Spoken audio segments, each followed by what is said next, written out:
So we are replanting this entire flower bed because these plants were root bound when we got it from Lowe's. This is what root bound looks like, y'all. Planted so you can still see the marks of the actual planter container. And this has been in the ground for 2 months. Can you believe it? So if your plants look like this, you think they're gone, they've given up, they haven't. They're just root bound. Dig them up and break those roots apart. You hot, Oliver? You hot? You wanna go get some water? I'm so happy to be outside. All right, so as you can see, these don't look too great. They've been in the ground for maybe 2 months now. It's because they were root bound when we got them from the nursery and we didn't break up the root system here. So what we're doing is we've taken them out of the ground, as you can see, and we're going through the process of breaking them apart so that they are loose enough for the roots to spread and grow. This is a critical thing to do. So if you have plants that kind of look like this, like you're like, where are the flowers? How can it stop growing? Dig it up, break these roots apart so that they can get some air. And also, I would suggest if you have really dense soil like we do, this is almost like clay, you should put potting soil. So let's go over here. You see the difference between this soil? It's like hard. And then here, it's like we put the potting soil, you see, the roots are going to be able to really grow through that. We dug the holes about 2 or 3 times larger than the plant, so it has room to grow. Okay, we're really breaking it up. And don't be afraid to break it up now.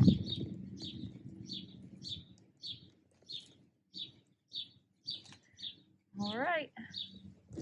For those of you that are curious, we're using the Moisture Control potting mix that protects against over and under watering.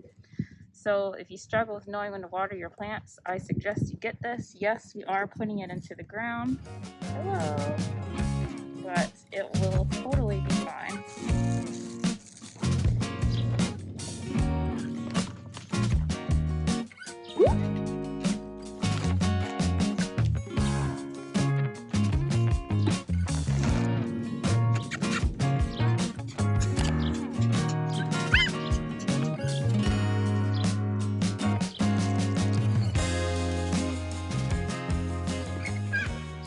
Most essential thing in this process is to have an Angry Birds bucket to pour the soil around the plant.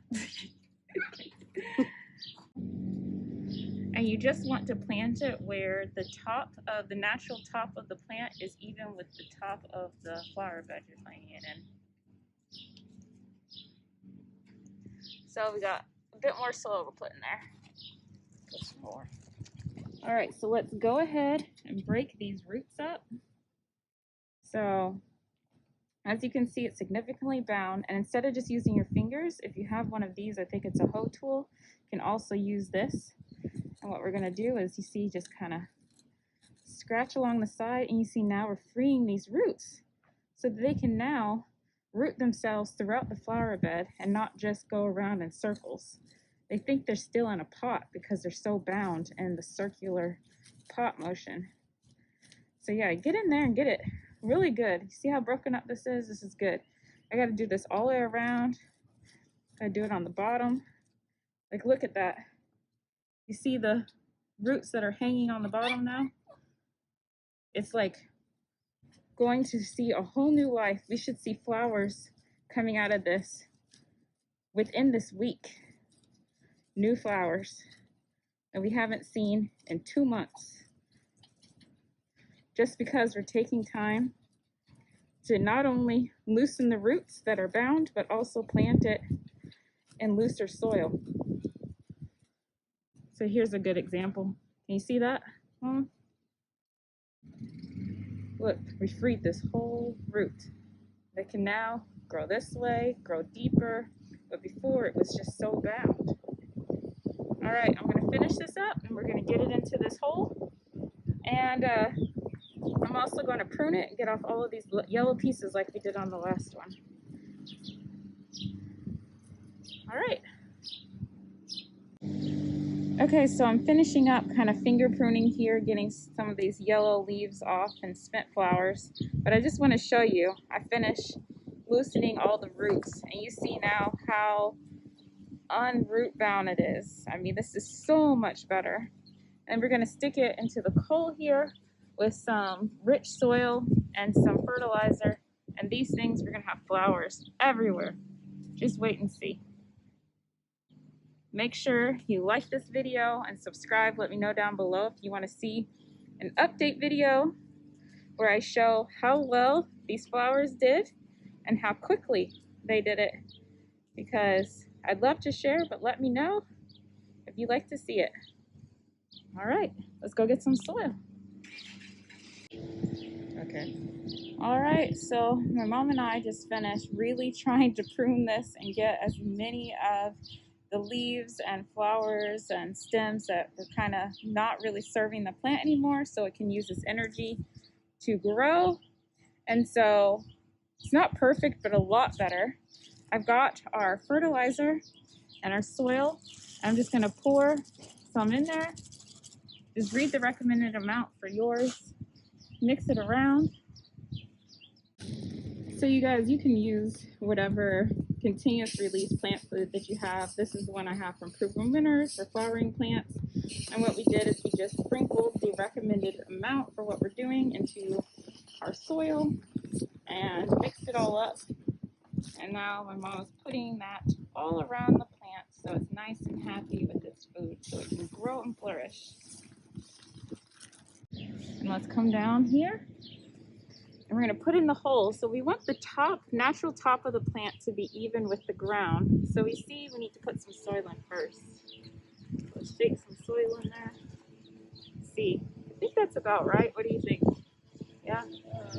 Sure. Okay. Now, one thing I did want to do, the neighbors decided to mow, of course, is break up the walls of it, so that the clay doesn't create kind of like a pot effect where the plant won't grow beyond the sides. So I'm going to break this up a bit.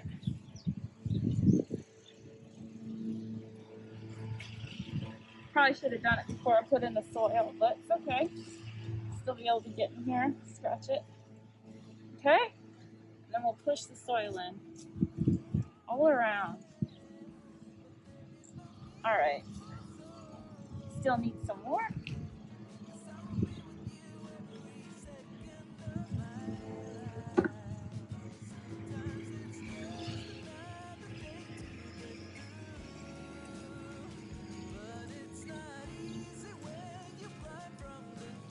It's coming together. All right. There it is. Voila. So this time, remember to loosen up the soil on the sides of the hole before we stick the plant in there. Look at how good of a job she did getting those roots loosened up. So good. And then we're going to put that soil in there that we've already mixed fertilizer into. All right. Yeah, I'm gonna make